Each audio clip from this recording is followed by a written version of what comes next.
네, 안녕하세요. 여러분들의 구독과 좋아요로 이 채널이 유지되고 있습니다. 네, 영상 속도는 1.5배를 추천드리는 바이고요. 네, 항상 멤버십 회원님들 그리고 구독자님들에게 정말 감사하다고 말씀을 드리고 싶습니다.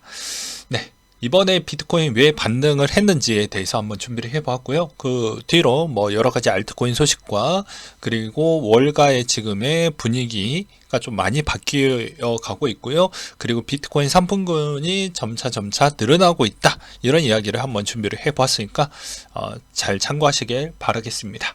일단 미국의 나스닥 지수가 반등이 나왔고, 그 반등에 있는 부분이 오히려 비트코인의 악재를 어느 정도 상쇄를 했다라고 볼 수가 있겠죠. 그래서 오히려 조정폭이 좀 있었는데 그걸 좀 말아 올려서 좀 영향성이 좀 있었다라고 볼 수가 있는데, 지금도 똑같이 공통된 악재는 무엇이라고 했죠? 싫던 좋던 재미없던 간에 우리는 돈을 벌기 위해서 금리에 있는 위치에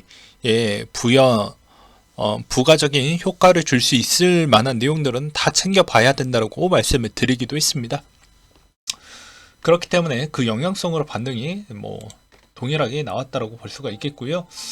그럼 이제 하나씩 보게 되면 왜 이번에 그런 효과가 나왔냐, 반등이 나왔던 배경은 이번에 시간당 임금 상승률 추이가 2021년 8월 이후 최저치까지 떨어졌습니다.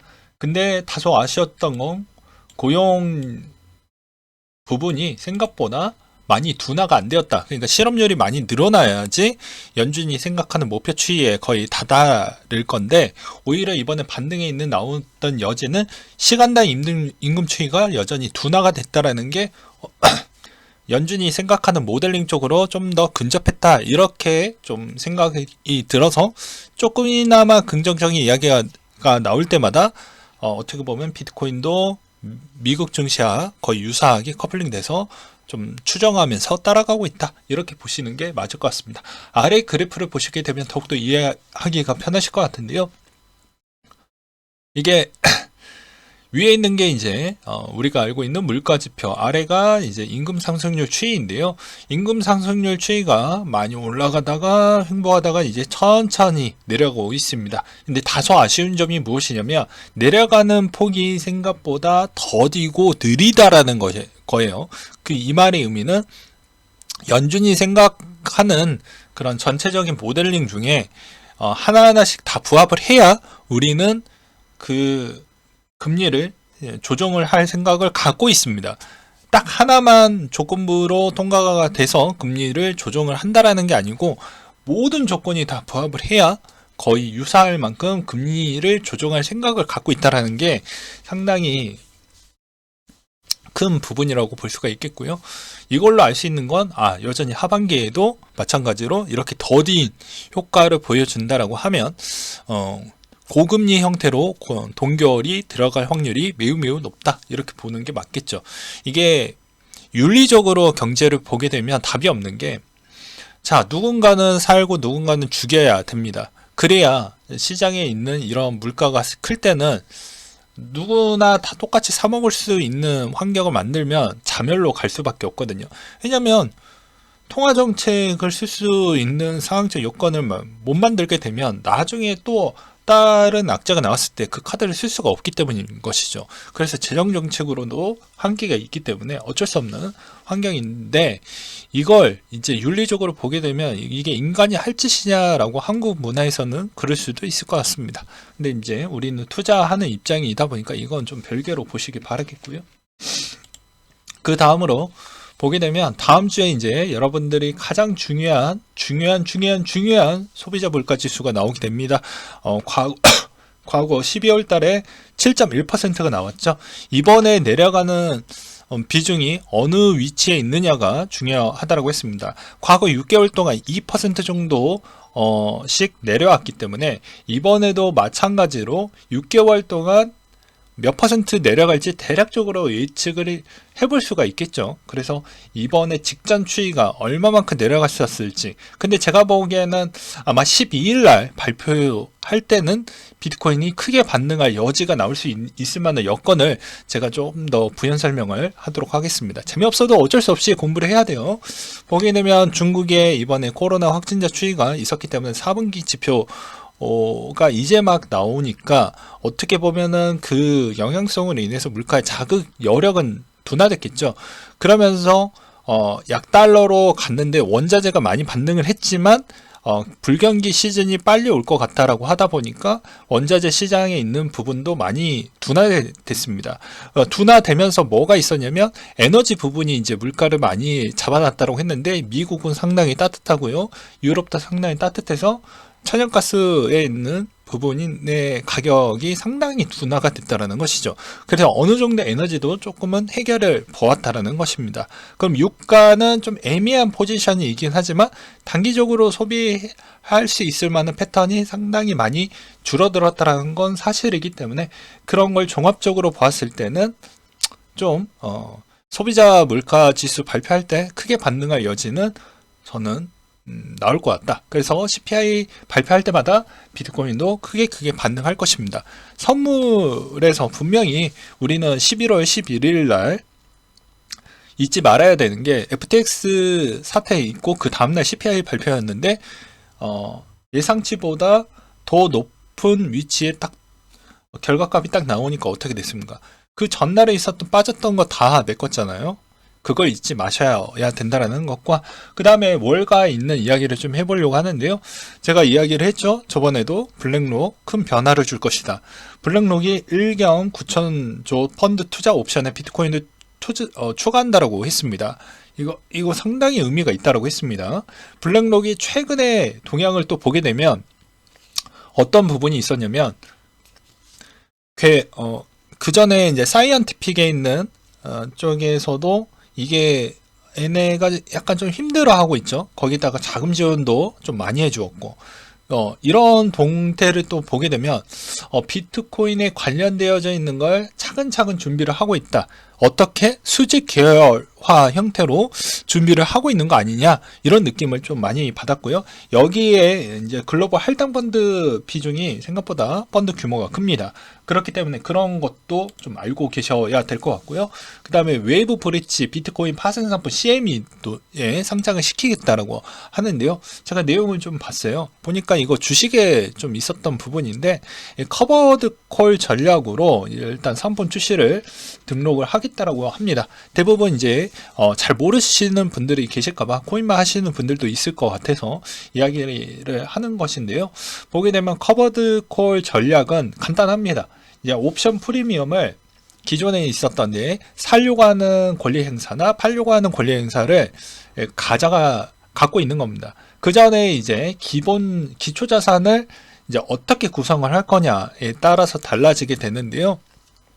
그 기초 자산이라는 게 뭐 주식의 이런 상품금들을 보게 되면 대부분 이제 대형주 위주, 뭐 중소형주 위주, 뭐 기술주 위주로 커버드 콜을 만든다라고 하면 그 기초 자산은 그런 형태로 이제 종목을 추려가지고 몇 개 종목을 추려서 그렇게 기초 자산을 만든다. 그러면 그 기초 자산에서 이제 살 권리 부분을 이제 제시를 해서 그 격차를 프리미엄을 얻는 효과도 있고요. 그 격차를 잘 이용을 하면 이런 옵션 프리미엄의 효과가 나오고 또는 콜 옵션 매도를 하면 이게 전체 지수가 별로 안 좋을 때나 뭐 그럴 때는 이제 옵션의 매도값을 좀 붙이게 되면서 내려갈 때 그걸 상충해서 하락폭을 좀 줄이는 효과가 있고 아니면 기초자산이 생각보다 튼튼하거나 배당을 많이 주는 종목으로 기초자산을 만들었다고 하면 더 지수와 추정하면서 올라갈 수 있을 만한 여력적 패턴이 있는데 기존의 미국 지수에서 만들었던 커버드콜 뭐 QYLD나 그 다음에 우리가 흔히 알고 있는 뭐 제피나 제큐나 이런 쪽을 보게 되면 일단 제피나 제큐는 상장된 지 얼마 안 됐기 때문에 제끼고 QYLD로만 봤을 때 그렇게 썩 좋은 부분은 아닌 것 같다 이런 생각이 좀 들었어요. 특히나 비트코인에 접목을 시켜가지고 보게 되면 왜 이게 안 좋냐면 비트코인은 이 커버드콜 전략 자체가 이렇게 박스권일 때 수익을 극대화하는 전략입니다. 극대화하는 전략이고 너무 위로 가거나 너무 아래로 내려가게 되면 손실폭이 워낙 커집니다. 근데 이 커브드콜 전략을 내놨다는 것은 이제 배당도 챙겨 주겠다라고 하면서 이제 이렇게 접근을 하는 건데, 글쎄요, 배당을 줄 수 있을 만한 여건을 무엇으로 만들 것인지 저는 그게 좀 궁금하네요. 뭐 지네들이 뭐 디파이를 할 것인지 뭐 무엇을 할 것인지 그런 내막까지는 일단은 뭐 공개된 건 없지만 뭐 이분 말로는 일단 커버드콜하고 배당을 챙겨준다라고 하니까 근데 배당 수익성이 생각보다 낮네. 아무튼 그렇다라고 합니다. 참고하시기 바라겠고요.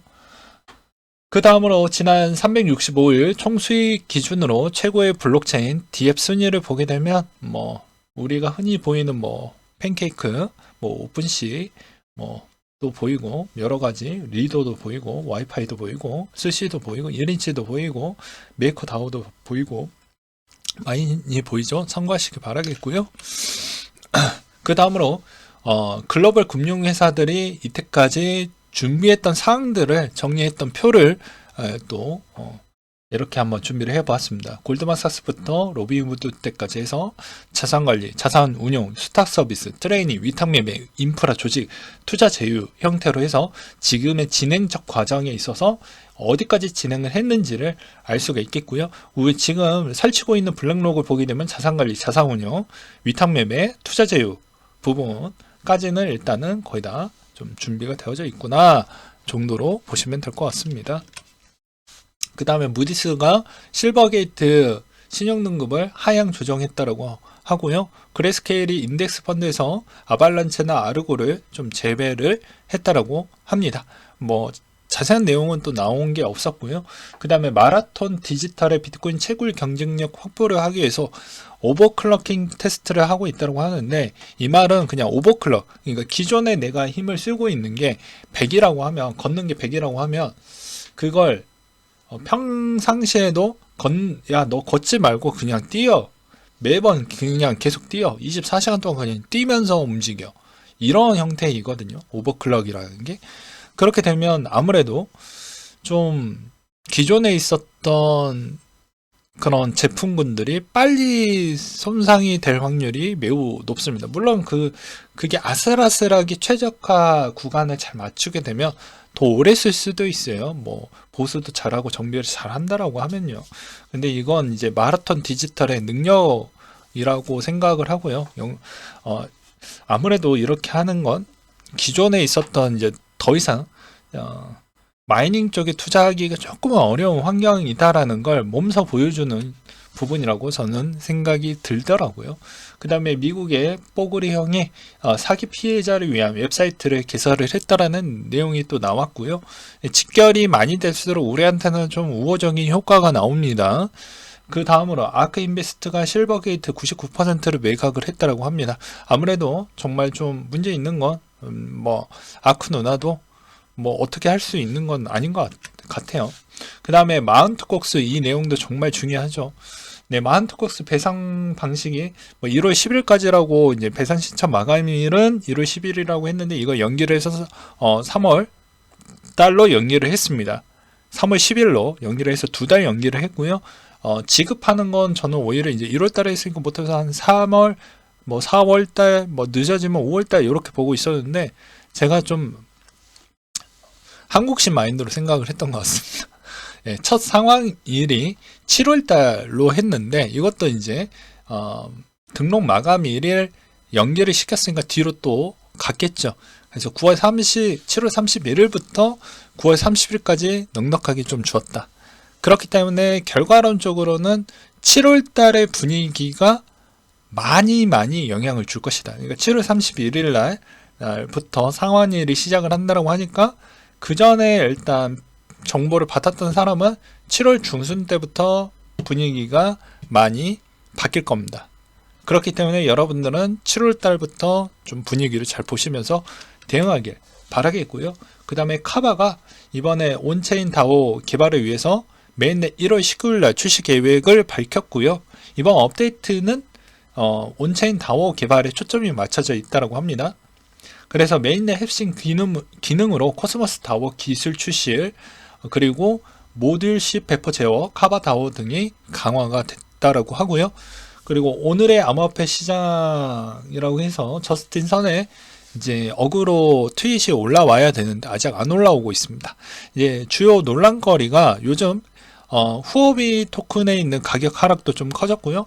트론 기반의 스테이블 코인 USDD도 계속 디페깅에 있는 가치가 계속해서 갭이 벌어지고 있는 현상에 트론을 추적하는 선물 거래소에서 100만 달러 미만의 정산이 또 있었기 때문에 이런 걸 종합적으로 봤을 때 이제는 저스틴 선이 이제 발언할 때가 좀 되지 않았냐라는 의견들이 좀 많이 나와주고 있었습니다.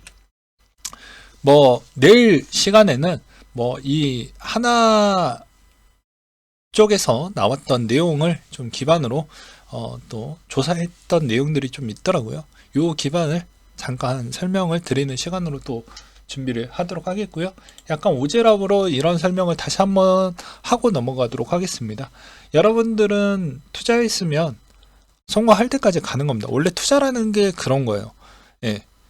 재미로 하는 게 아닙니다. 여러분들 뭐 인생을 재미로 사신가요? 예. 공부하기 싫은 것도 어거지로 했던 이유가 무엇입니까? 생계 때문에 그런 거잖아요.